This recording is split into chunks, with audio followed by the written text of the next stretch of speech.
Olá pessoal, muito bem-vindos ao Pod Vinho Conecta. Eu sou o Luciano Brandão, sommelier, especialista em vinhos, criador e apresentador desse podcast.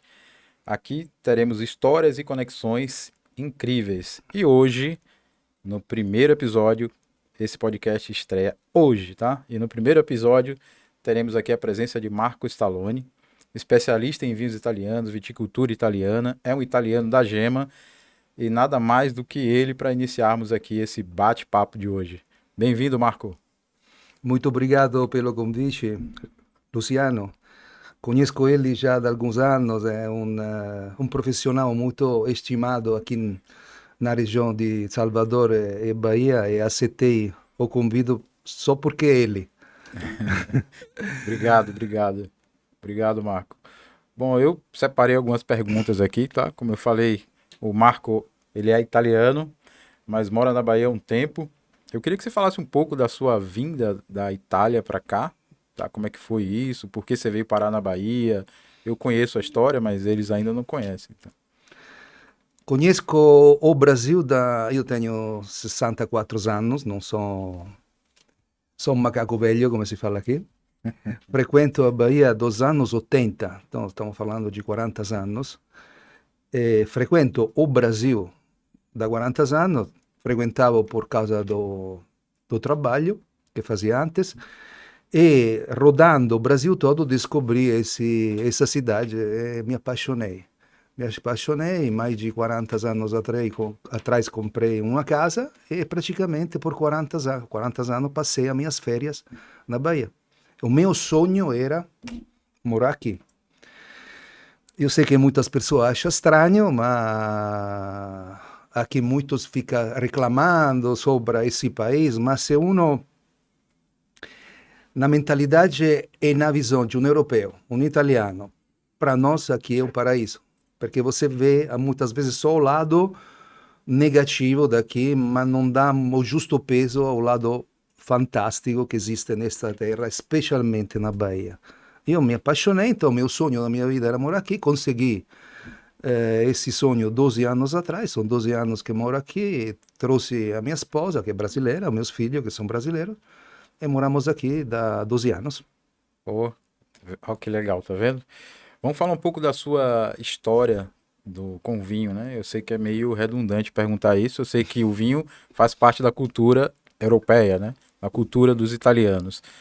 Mas me conta um pouco como é que começou essa sua paixão pelos vinhos italianos. Quando foi que você consumiu, vamos dizer assim, a sua primeira taça, o seu primeiro contato com o vinho?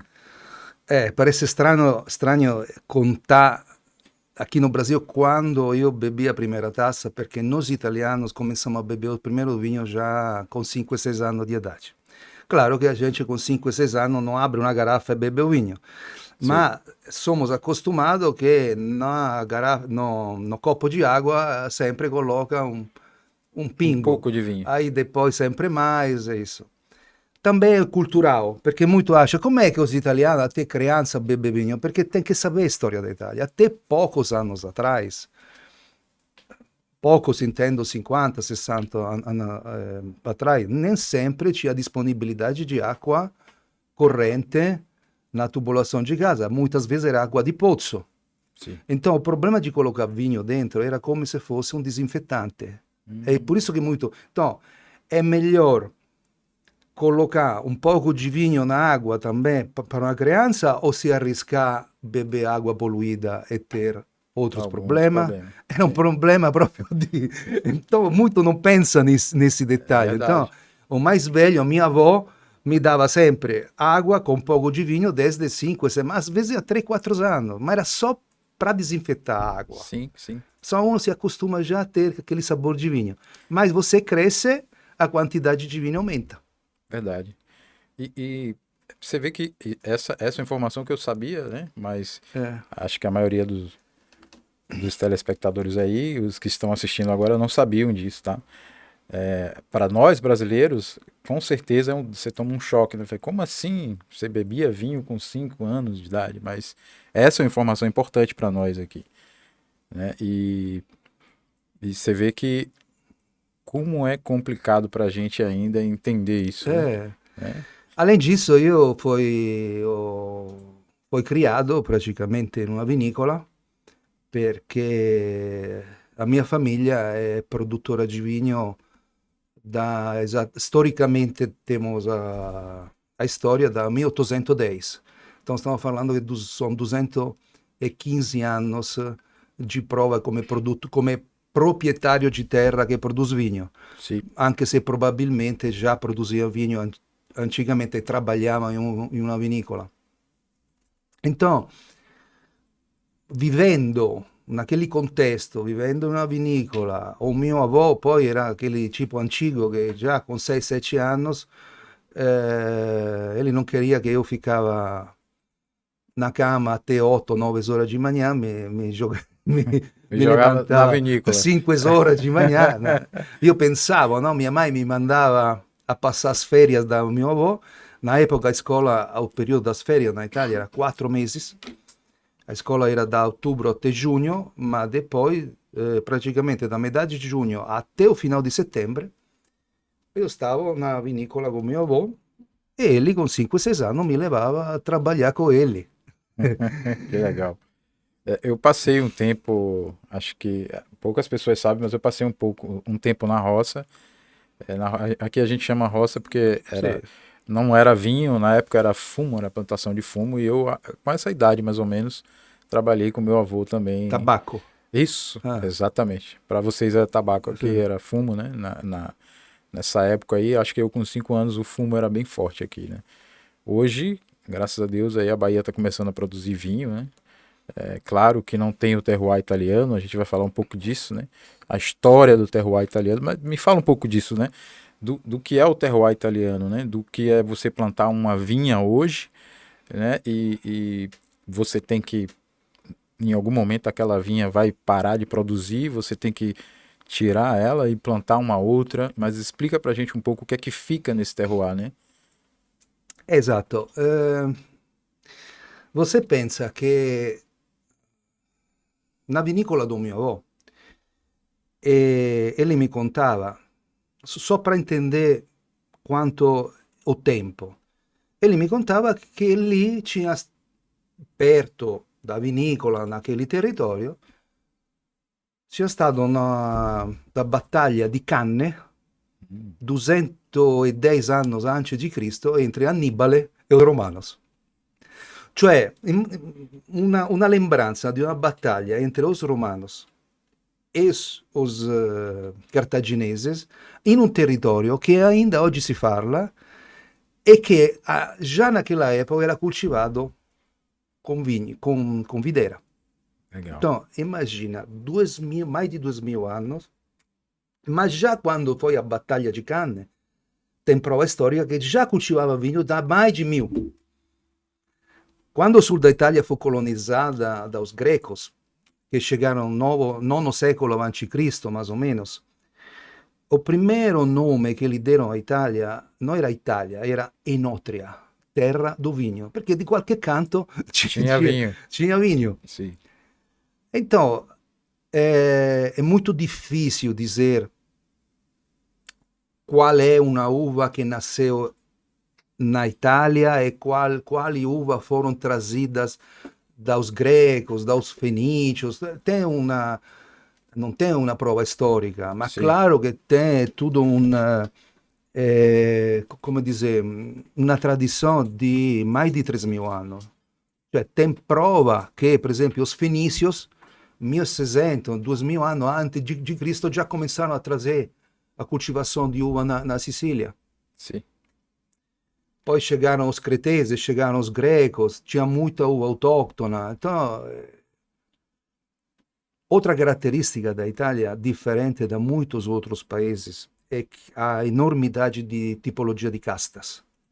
Hoje em dia tem ufficialmente registradas no Ministero da Agricoltura 644 castas di uva autoctona italiana. 644. Esatto. Eu sei que tem mais. Sì, ma cada anno aumenta. Perché? Una cosa è a casta registrata. Então, registrata significa, io ti posso dire ufficialmente che esiste quella casta. Sì. As outras não são registradas perché muitos produttori non querem registrar. Por que não quer registrar? Não porque. Perché na Itália, uma vez que você registra aquela casta no Ministério da Agricultura, você é obrigado a seguir alguns parâmetros de produção de vinho que às vezes o produtor não quer. Ele quer produzir o vinho no jeito que para ele seria a coisa melhor, e não ter uma imposição do governo para fazer aquele vinho. Não ser regulamentado, né? Ele não quer. Esatto, perché si chiama esattamente in italiano disciplinar, un protocollo. Você Sì. è obbligato a fare, tipo, esse vinho, che è un vino nobile di Montepulciano, che è un DOCG. DOCG significa che questo vino è fatto in una maniera che você, produttore, è obbligato a fare. Sì. Ele entra em tudo. Que uva, quanto tempo de barriga, quanto tempo tem que ficar em carafa, quanta água tem que ser colocada, tudo. Aí tem produtore de alta, eu quero fazer Do meu jeito. outra coisa. Naquele território não pode colocar a uva que você quer. Tem que colocar, fazer o vinho naquela uva obrigatória do governo. Então, si stima che além dos 644 uvas registradas, tem mais de 600 não registradas. Sim, eu imaginei que seria nessa faixa aí, em torno de 1.000 uvas. 1.200. 1.000 castas, 1.200 castas na Itália, sendo que hoje 644 estão registradas. Ótima informação aí. Mas não bisogna pensar que, por exemplo, muito acha, um DOC ou um DOCG é melhor de um IGT ou até melhor de um vinho de mesa. Não tem nada a ver. Sim. Na Itália não tem nada a ver. Aqui no Brasil, quando si fala vinho de mesa, è un vinho feito con uva americana, geralmente è un vino suave. No, muito não sabe que no início os grandes super toscanos era vinho de mesa. Exato. Come a gente fala, vinho da tavola. Sim. Por quê? Perché os produttori scoprirono che pelo tipo di terroir che ele tinha, não dava para cultivar as uvas obrigada pelo disciplinar da Toscana. Aí precisava o quê? Era melhor cultivar outro tipo de uva. Verdade. Só que o governo daquela região não permitia, então não reconhecia nem o IGT. Então era vinho da tavola, vinho de mesa. IGT veio depois, né, pro super toscano, né? Só depois. Só che ele era già super toscano, ma riconosciuto come, perché poi super toscano è algo che esiste só nos Estados Unidos. Sim. Você não pode sair, pegar um vinho, sair da Itália com escrito em cima super toscano. Está proibido, perché ainda não é autorizado. Chi è che coloca o nome di super toscano sono os americanos. Tem muito que não sabe isso. Isso por causa daquela prova. Você poderia falar um pouco disso, não? Sim, claro. Por causa da prova e um vinho italiano ganhou de muitos outros. O que acontece è che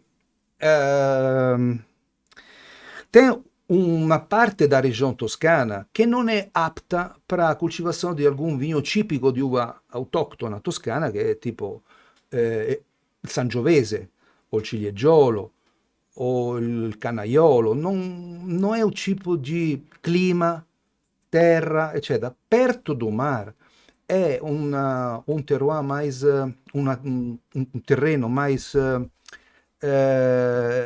parecido a quello di Bordeaux.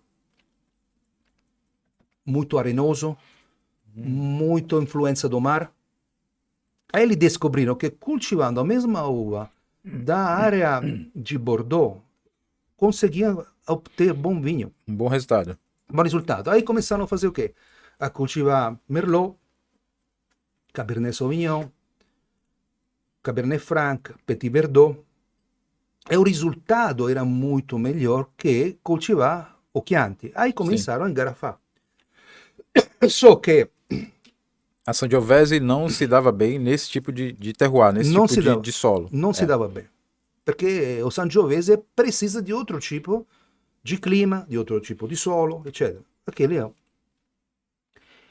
Só que ele não reconhecia nem o EGT, não, dice isso aqui é um vinho de mesa, você está fazendo uma rebelião, praticamente, ao que foi mandado do governo.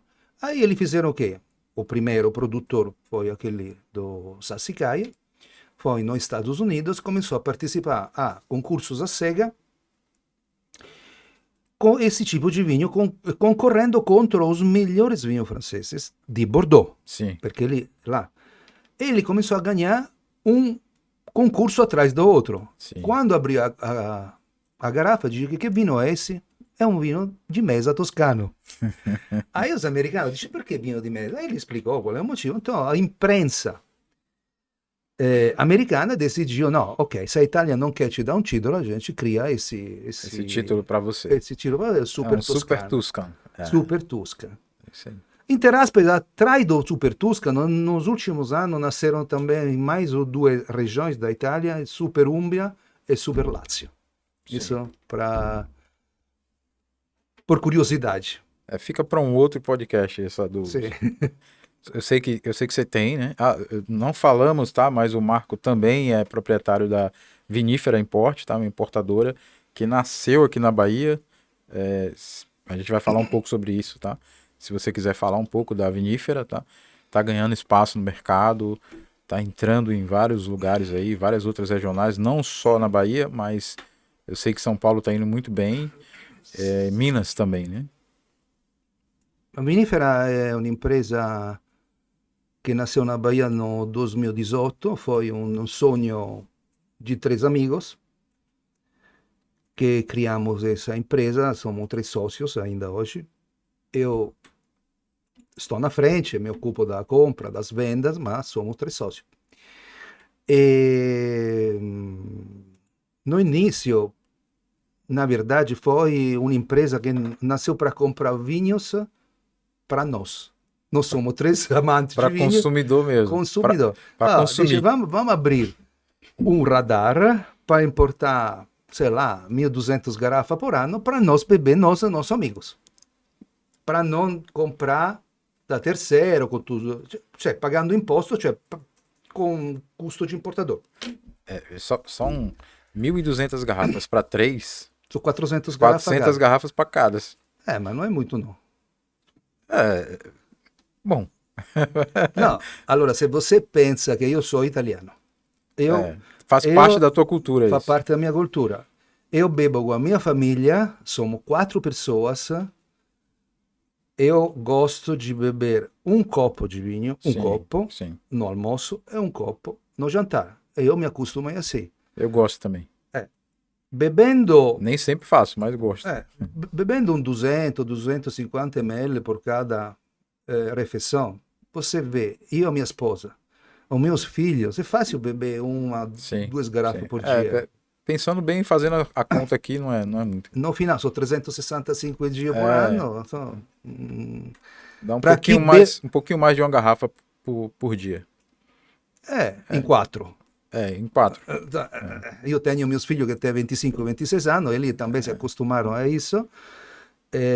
Mas você pensa que o costume de beber vinho é talmente radicado na Itália que até poucos anos atrás, até no contrato de trabalho, sabe que aqui tem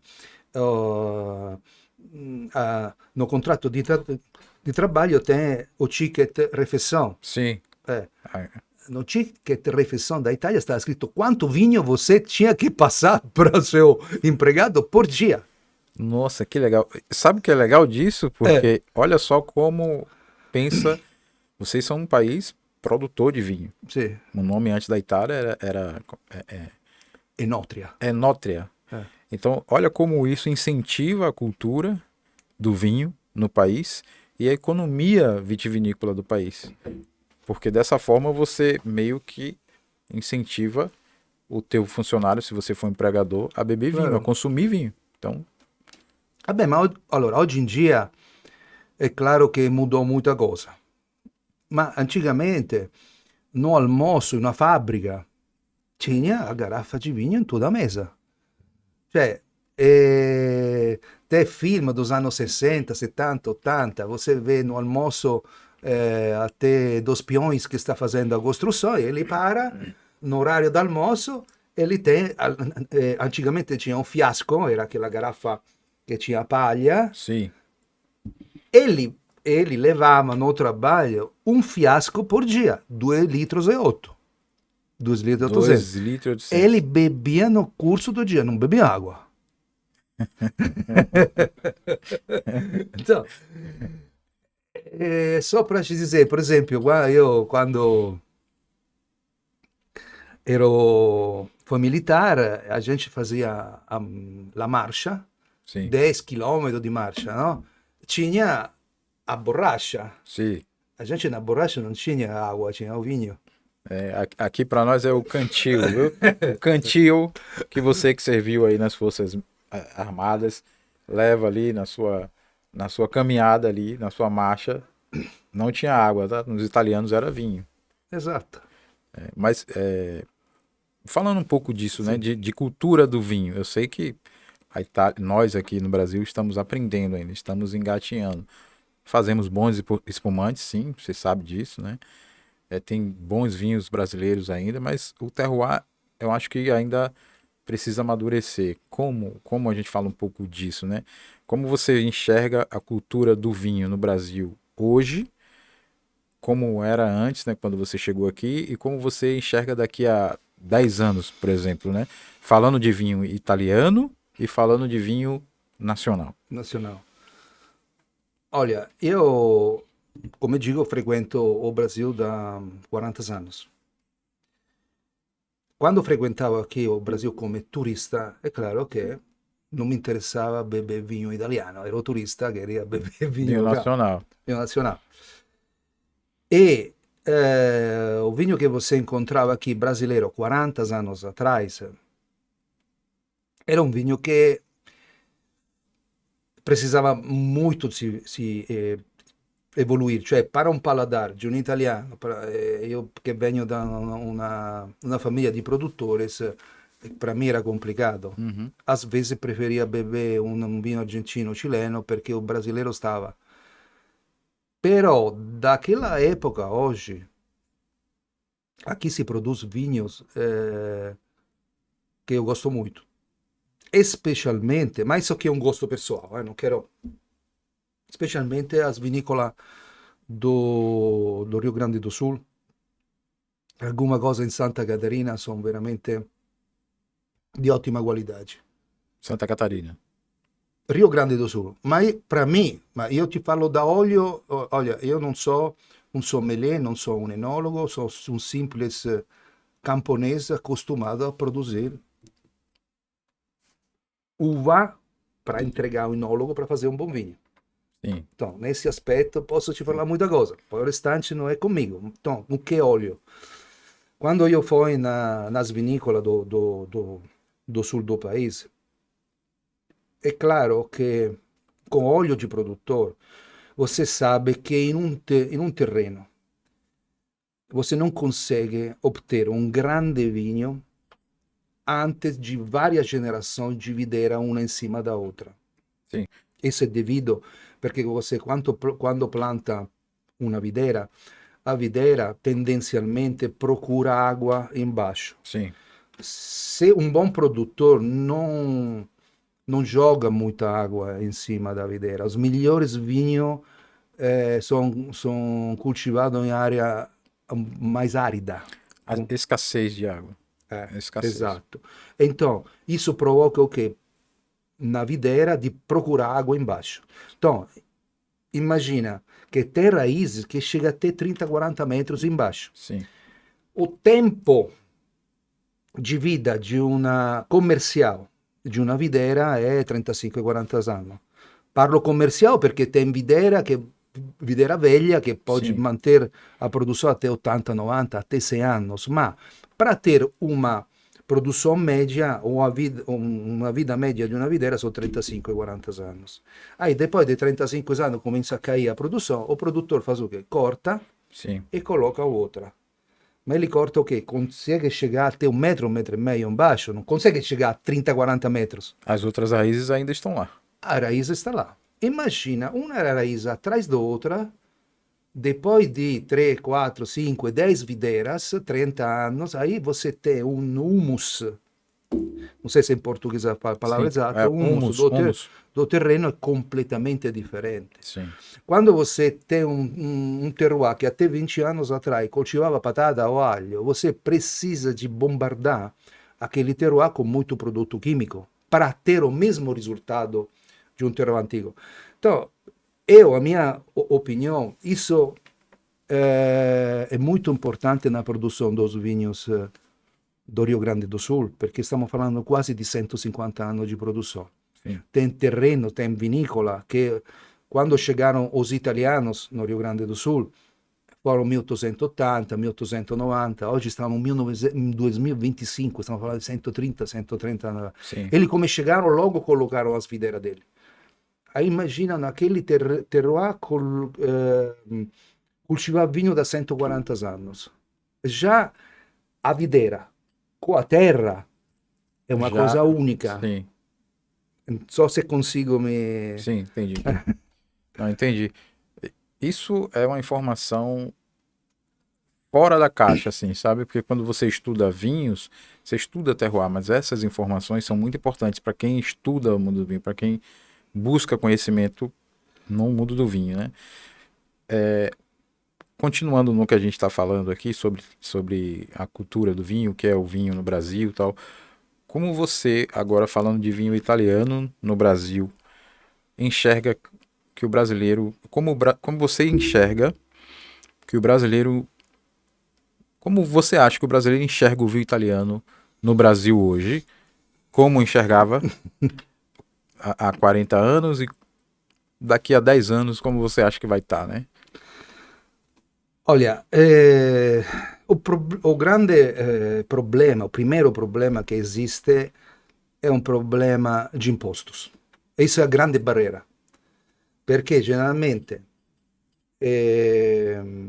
os vinhos sul-americanos, não, sendo um vinho do Mercosul, Sim, não tem tudo aquele imposto dos vinhos do europeu.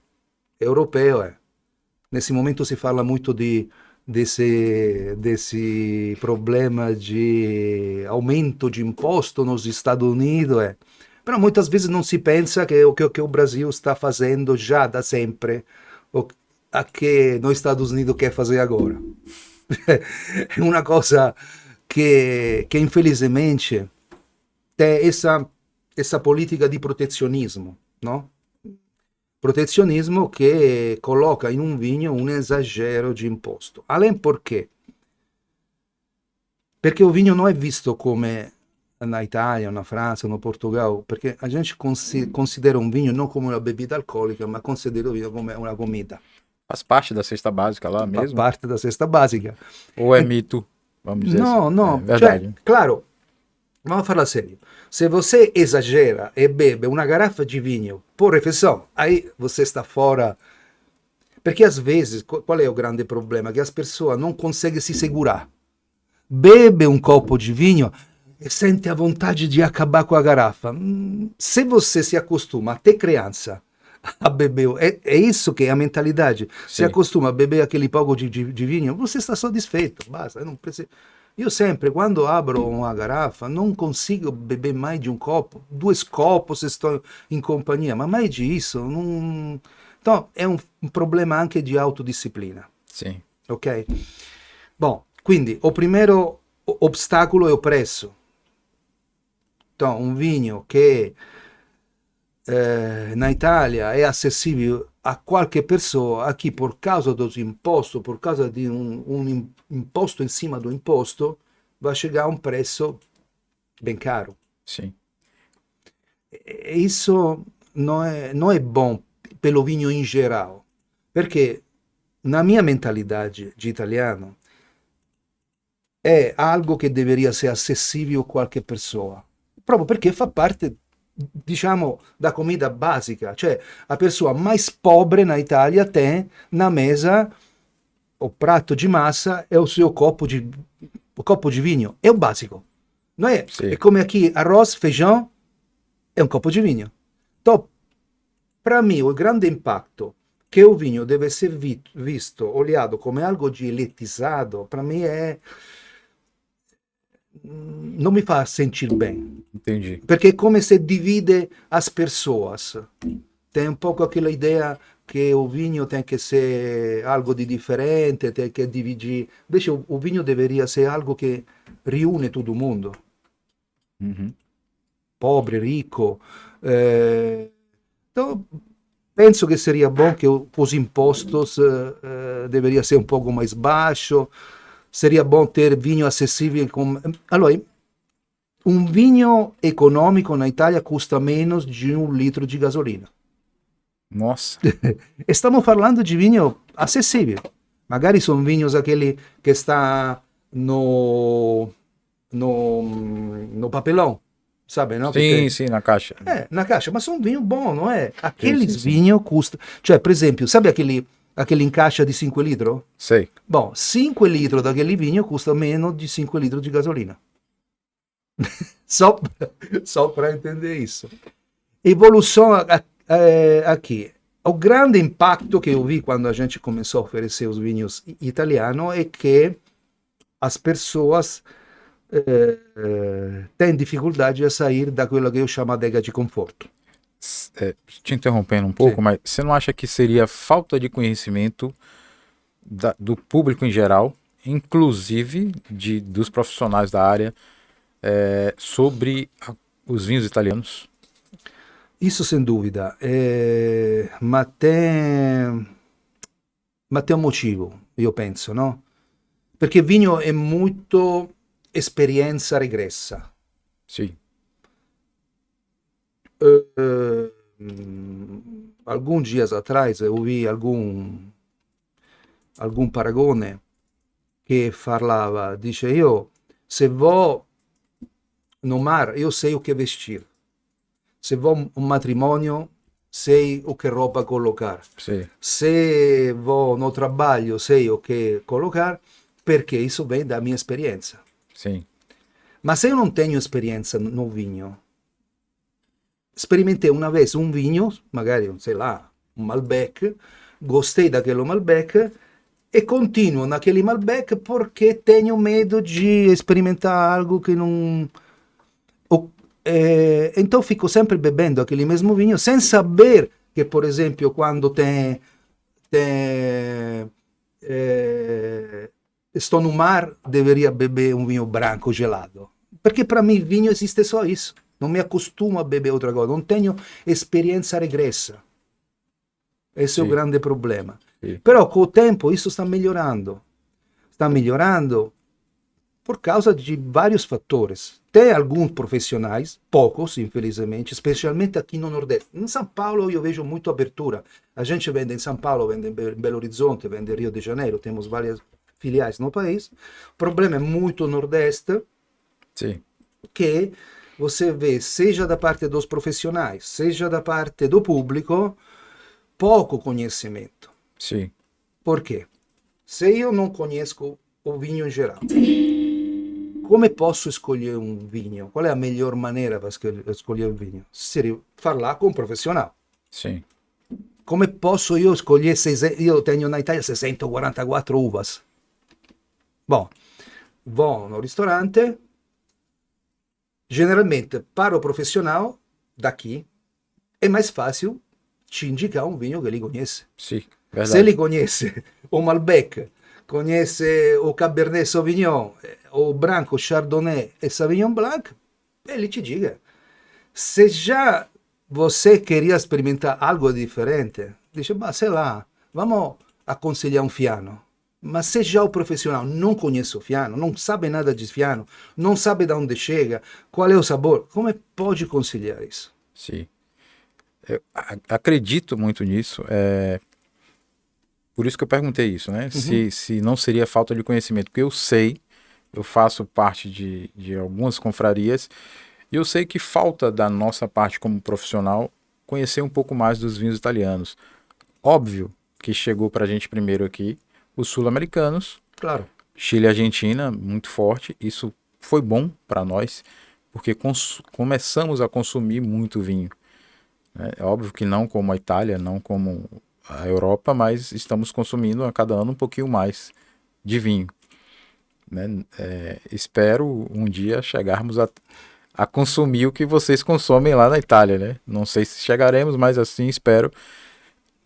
Mas está aumentando o consumo de vinho italiano, você deve perceber isso, e mais por conta do trabalho dos profissionais mesmo, que hoje estão conhecendo um pouquinho mais dos vinhos italianos, a exemplo desses dois rótulos aqui, né? Vinho Nobre de Montepulciano, e eu queria que você falasse um pouco, né? O que é cada um deles, as uvas em torno disso, o DOC G, você já falou, que é o DOCG, tá? É que o Marco tem um sotaque português e italiano, mas o Doc G, quando ele fala, entendam que é o DOCG para nós aqui. E fala um pouco disso, Perché né? a gente fala DOCG, in effetti, qui si parla in un'altra maniera. DOCG, denominazione di origine controllata e garantita, DOC, denominazione di origine controllata. Às vezes muitas pessoas nem sabem porque está escrito aqui DOC e na etichetta è scritto DOP. Sì, Acha che è algo di differente, no? È la mesma cosa. La mesma cosa perché DOC è algo che è in Italia. Quando o vinho è commercializzato no exterior tem que colocar DOP perché è una certificazione da Unione Europea. sì, Però DOC e DOP è esattamente la a mesma mesma cosa. coisa. So che DOCG esiste, DOCG, come si parla qui, è solo da Italia. Sì, Non esiste altro lugar. Poi vai a spiegare, per esempio, a un giapponese, dice, ok, se chi è denominazione di origine controllata e garantita è altra denominazione di origine, então essa aqui não é garantida.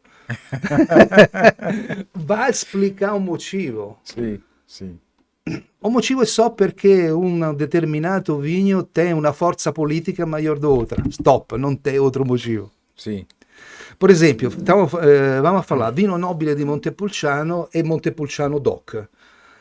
Aqui, infelizmente, muitos profissionais, você, a parte, não, às vezes não conhece, sì, às vezes confunde o vinho di Montepulciano DOC con o Montepulciano d'Abruzzo.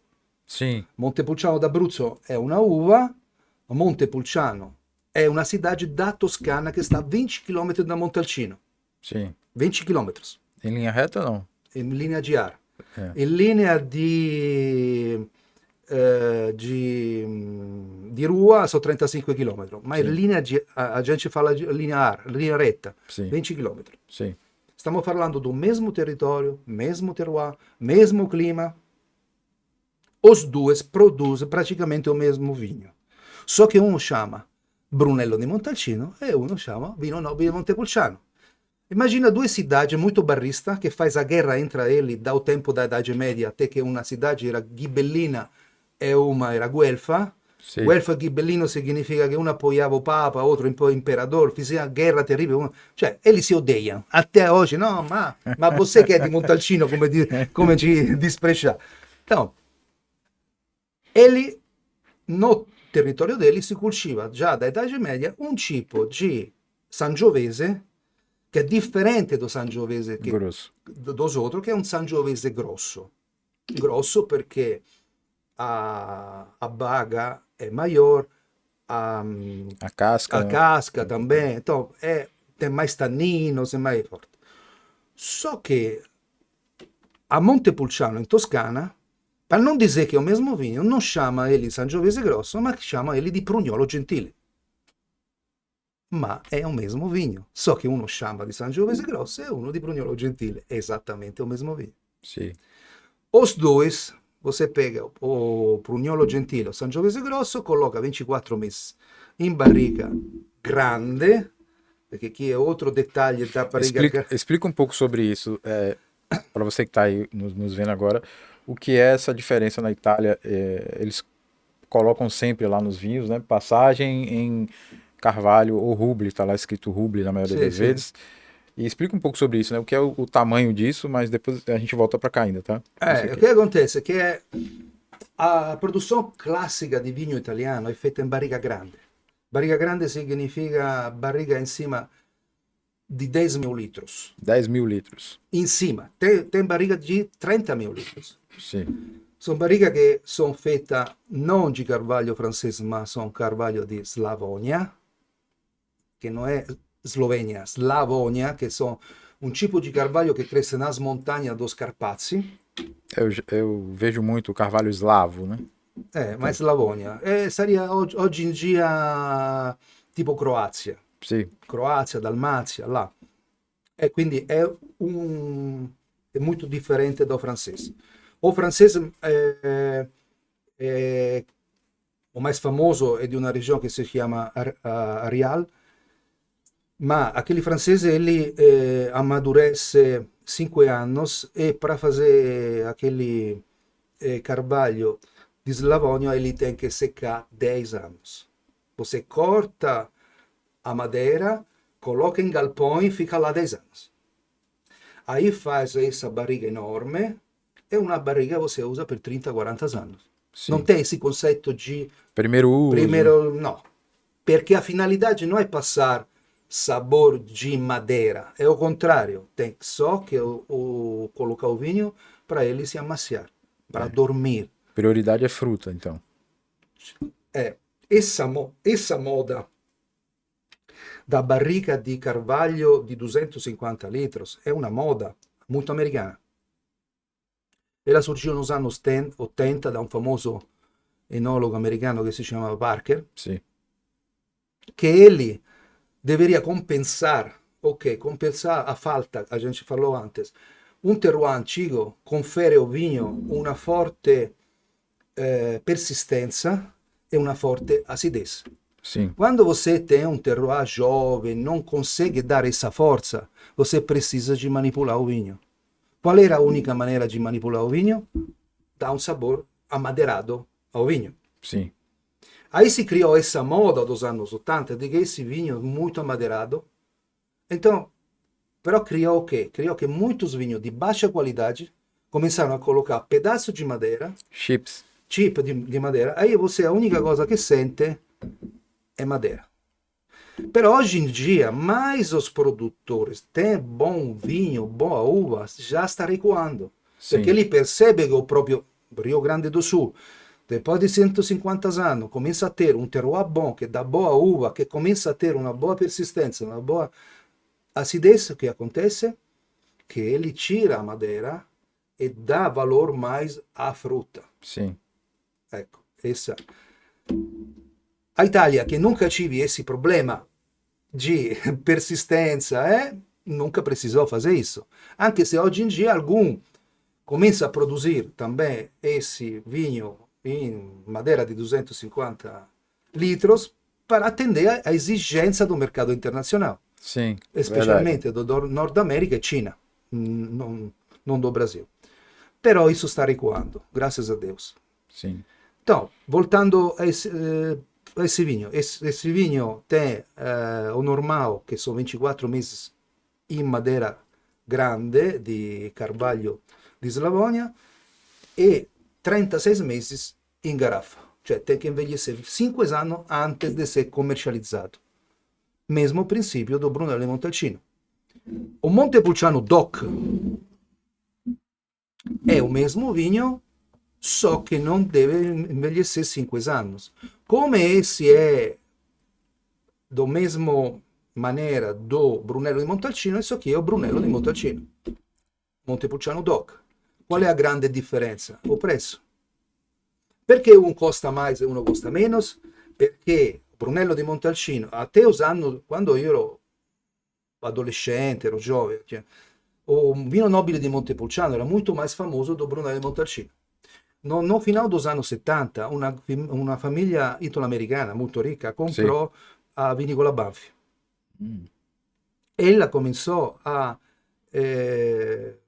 fazer muita publicidade, muito marketing nos Estados Unidos.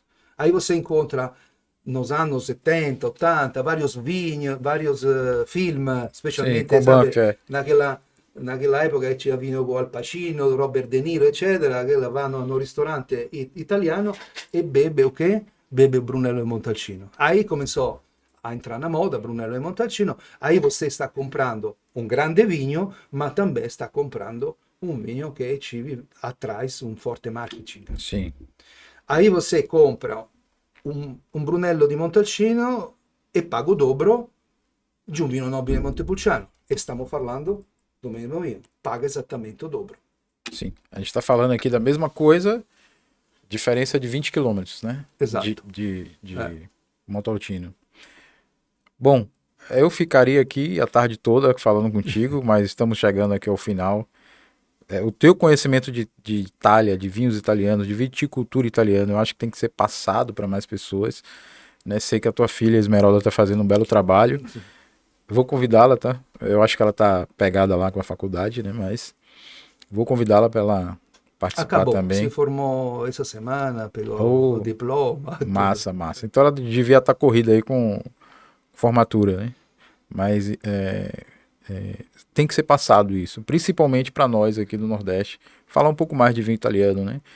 Tem muita coisa interessante que eu tenho provado e tenho gostado muito, assim, sabe?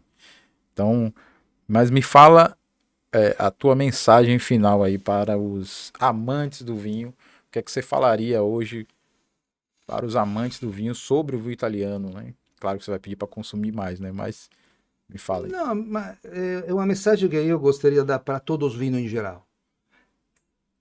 Experimenta muito tipo de vinho, experimenta muitas uvas. Sim, Pode ser italiana, portuguesa, ma sai da adega de conforto. Perché até che você non sperimenta, non sabe o che di verdade você vai gostar. sim, Às vezes io digo, anche quando un vinho parece estragado, beba aquele vinho estragado. Perché sim, assim você aprende o que significa vinho estragado. sim. Perché se io non bebo vinho estragado, nunca vou saber. É verdade. Tipo, tenho, sei lá, em casa uma garrafa, sei lá, um vinho branco que esqueci lá da 10 anos. Não joga fora, beba aquele vinho e veja que significa um vinho branco evoluído. Sim, Para ter condições, se você nunca experimenta, como pode saber? verdade. É É, verdade. É verdade. Eu tive algumas experiências como um sommelier de antes de servir o vinho, a pessoa antes de beber falar eu quero mais gelado. Eu falei, pô, mas ela ainda nem provou. Mas está no subconsciente nosso aqui de cervejeiros, né, de beber sempre cerveja gelada, enfim. Eu sei o porquê, óbvio que a cerveja antigamente não tinha boa qualidade, algumas hoje já têm melhor qualidade, né? Mas, comunque una cosa importante è che nem sempre, anzi, è un principio assoluto, che nem sempre vinho caro è vinho bom. sim, E nem sempre vinho econômico é um vinho ruim. sim, Aprenda a comprar vinho, porque às vezes você paga um preço só pela etiqueta. Às vezes tem vinho fantástico que não precisa gastar fortuna. verdade. Não existe. E esse é o nosso trabalho, né? O trabalho do sommelier hoje é oferecer, claro que o sommelier quer vender, né? Tem que fazer Não, vender, claro. mas trazer uma experiência interessante para o cliente dentro do que ele está buscando naquele momento, mas também não fugir muito do que ele pode pagar naquele momento, né? Sì, per esempio, ma anche è un esempio pratico. Você compra un Brunello di Montalcino che paga, sei là, 1000 reais, Sim, compra un vino nobile di Montepulciano che paga, sei là, 400 e você acha só perché pagò 1000 reais o Brunello è meglio. Magari scopre che pagando meno da metà compra un Montepulciano DOC che paga poco mai di 6 reais e sta bevendo praticamente il mesmo vino che un rosso di, un rosso di Montalcino che paga 3-400. Essa é a verdade. realidade. Saber escolher um vinho, saber escolher. Tipo, chi è che sa, per esempio, io tenho aqui un vinho, no? Chi è che sabe che esiste, per esempio, un branco di Montalcino? Entende? Quando você pode beber um branco de Montalcino, o mesmo preço, anzi, às vezes paga menos de um Chardonnay, aquele amanteigado, sabe, que passa agora. E sta bebendo um branco di Montalcino de um Trebbiano toscano, fantastico, a um preço aceitável. É. Bom, Marco, obrigado mais uma vez aí, obrigado por ter aceitado o convite em participar. Deixo aqui para vocês, não deixem de se inscrever, tá? Se quiserem deixar alguma pergunta pro Marco, escreve aí embaixo que ele vai responder, tá? Qualquer dúvida que vocês tiverem sobre vinhos italianos ou até viticultura, ele tem bom tempo aqui no Brasil. Só deixar aqui embaixo aqui, tá bom? Até o próximo. Hasta la vista. Saúde. Sou io che agradeço do convite. Saúde a todo mundo. Salute, come si fa in Italia.